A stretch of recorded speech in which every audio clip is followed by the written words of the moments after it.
গত কয়েকদিন ধরেই বাংলাদেশ ভারত সীমান্তে চলছে উদ্বেগ উৎকণ্ঠা। দুই দেশের মধ্যে যখন উত্তেজনা চরমে, ঠিক তখনই সামনে এলো বিজিবির জয়ের খবর। দীর্ঘদিন ভারতের দখলে থাকা সম্পত্তি উদ্ধারে তৎপর বাংলাদেশের সীমান্তরক্ষী বাহিনী বিজিবি। কুষ্টিয়া থেকে শরীফুল ইসলামের পাঠানো তথ্য ছবিতে মোহাম্মদ সোহাগ বিশ্বাসের রিপোর্ট। ধাওয়া চলছে আমাদের বাংলাদেশের জনগণ এবং ইন্ডিয়ার জনগণ। বিজিবির কাছে তো সব লেথাল ওপেন, এই জন্য তো ওটা তো তারা মারতে পারে নাই, এই জন্য আমরা তাদের এখন পারমিশন দিয়ে দিয়েছি।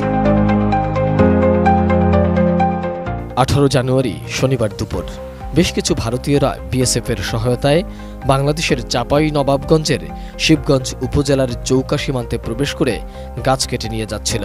এমন সময় বাংলাদেশিদের সহায়তায় বাধা দেয় বিজিবি। বাংলাদেশিদের তাড়া খেয়ে পালিয়ে যেতে বাধ্য হয় ভারতীয়রা।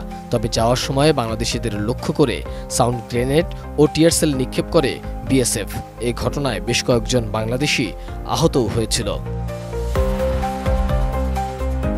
বসুন্ধরা ডায়াপেন্ট এখন আরো উন্নত। এই হট এয়ার থ্রো টপশিট দ্রুত শোষণ করে সোনামণিকে দেয় কোমল অনুভূতি। এরপরই আলোচনায় আসে বাংলাদেশের বিজিবির সক্ষমতা বাড়ানোর বিষয়টি।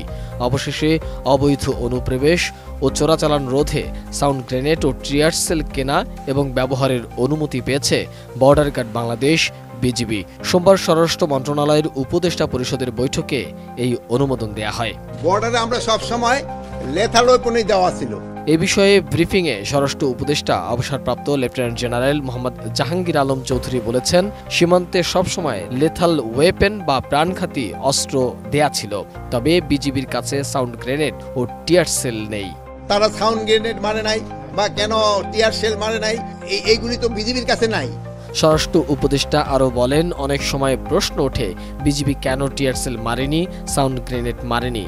এগুলো বিজিবির কাছে না থাকলে তারা কিভাবে দেবে? খুব শীঘ্রই এসব কেনা হচ্ছে। মরণঘাতী ওয়েপন তো ওদের কাছে আছে, কিন্তু যেইগুলি নাই, যেমন ধরেন যে টিয়ার গ্যাস নিক্ষেপ করা, যে টিয়ার গ্যাস তো ওদের কাছে নাই। প্লাস আপনার ওদের কাছে তো এই যে সাউন্ড গ্রেনেড নাই। এই সাউন্ড গ্রেনেড এইগুলি কেনার জন্য ওদের আমরা পারমিশন দিয়ে দিয়েছি। যেটা নিয়ে আপনারা দেখছেন যে চাঁপাইনবাবগঞ্জে বিএসএফ এর কাছে আছে, কিন্তু আমাদের বিজিবির কাছে নাই। বিজিবির কাছে আছে হলো সব লেথাল ওয়েপন। এগুলি আমরা এদের অনুমতি দিয়ে দিছি ক্রয় করার জন্য। পরিস্থিতি হলো তারা ডিকটেট করবে কোন সময় কোনটা ব্যবহার হবে। সীমান্তের অবস্থা এখন মোটামুটি স্টেবল অবস্থায় আছে, কোনো রকমের বড় ধরনের কোনো সমস্যা নেই। কোন সময়ে কোন অস্ত্র ব্যবহার করা হবে সেটি সীমান্ত পরিস্থিতি অনুযায়ী নির্ধারিত হবে জানিয়ে স্বরাষ্ট্র উপদেষ্টা বলেন, বর্তমানে সীমান্ত পরিস্থিতি নিয়ন্ত্রণে রয়েছে, বড় ধরনের কোনো সমস্যা নেই। ভারতের কাছে সাউন্ড গ্রেনেড আছে, আর এটিকে খারাপভাবে নেয়ারও সুযোগ নেই বলে মন্তব্য করেন তিনি। মোহাম্মদ সোহাগ বিশ্বাস, এটিএন নিউজ, ঢাকা।